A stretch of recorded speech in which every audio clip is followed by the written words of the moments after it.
देख में किसी का साथ मत। एक बार एक शिकारी शिकार करने के लिए जंगल में पहुंचा। उसने अपने तीर पर बहुत ही खतरनाक जहर लगाया और शिकार को निशाना बना करके उसने तीर को छोड़ा, लेकिन उसका तीर चूक गया और तीर एक पेड़ पर जा लगा।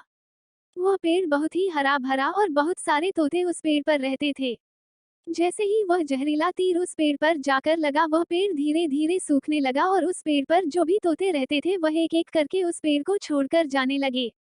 उस बड़े से पेड़ के कोटे में एक बहुत ही बूढ़ा तोता रहता था जो बहुत ही धर्मात्मा और अच्छे मन का था। सभी तोते उस पेड़ को छोड़कर जाने लगे थे, लेकिन वह बूढ़ा तोता जाता था, दाना लेकर के आता और उसी कोटे में आकर के बैठ जाता था, परंतु उस पेड़ को छोड़ने को तैयार नहीं था।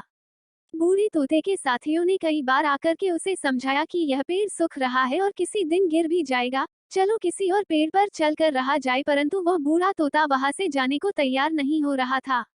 अब यह बात देवराज इंद्र तक पहुंची। उन्हें बताया गया कि एक तोता है, वह जिस पेड़ पर रहता है उस पेड़ पर एक जहरीला तीर लगने के कारण सूखने, गिरने और खत्म होने के कगार पर आ पहुंचा है, और एक बूढ़ा तोता अभी भी वहीं पर रह रहा है। वह दाना लेकर आता है और वहीं पर रहता है, जबकि उस जंगल में बहुत सारे पेड़ हैं, लेकिन वह उसी पेड़ पर रह रहा है। देवराज इंद्र प्रकट हुए और उस बूढ़े तोते से कहने लगे कि आप बहुत धर्मात्मा है, बहुत ही अच्छे मन के हैं, लेकिन आप इस पेड़ को छोड़कर किसी और पेड़ पर चले जाइए, क्योंकि यह पेड़ कुछ ही दिनों में गिर जाएगा।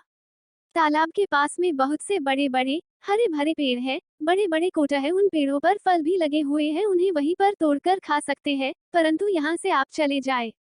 तोता बोला, माफ कीजिएगा, इस पेड़ ने मुझे जीवन दिया है, शिकारियों से मेरी रक्षा की है, हर मौसम में मेरे साथ रहा है, ये कोटा मेरा घर है, यहाँ मैं पला बड़ा हूँ, इस पेड़ को मैं छोड़कर कैसे जा सकता हूँ। इस पर संकट आया है तो क्या मैं इसे छोड़कर चला जाऊं? मैं ऐसा कभी नहीं कर सकता।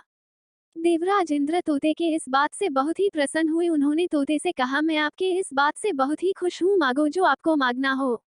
उस बूढ़े तोते ने कहा, मुझे बस इतना मांगना है कि जिस पेड़ ने मुझे जन्म दिया, जहाँ मैं रहा पला बड़ा, जिसे आप मेरा जन्मभूमि कह सकते हो, आप इसे फिर से वैसा ही हरा भरा कर दो जैसा यह था।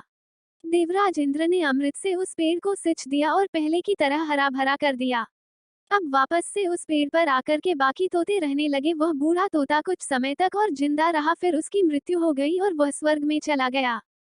यह कहानी हमें सिखाती ये है कि जब भी किसी पे बुरा वक्त आता है तो यूज अकेला ना छोड़ें, क्योंकि वो यूएसएस वक्त में वो टूटा हुआ होता है, उसको किसी सहारे की जरूरत होती है। ऐसे में अगर आप उसका साथ नहीं देंगे या उससे मुन मोड़ लेंगे तो आपसे बुरा कोई एनएचआई होगा, क्योंकि व्यूअर वक्त में जो काम आता है वही सच्चा डस्ट होता है। खुशी में तो हर कोई साथ हो सकता है, इसलिए आप किसी के सुख के साथी बने या ना बने, पर दुख के साथी जरूर बने।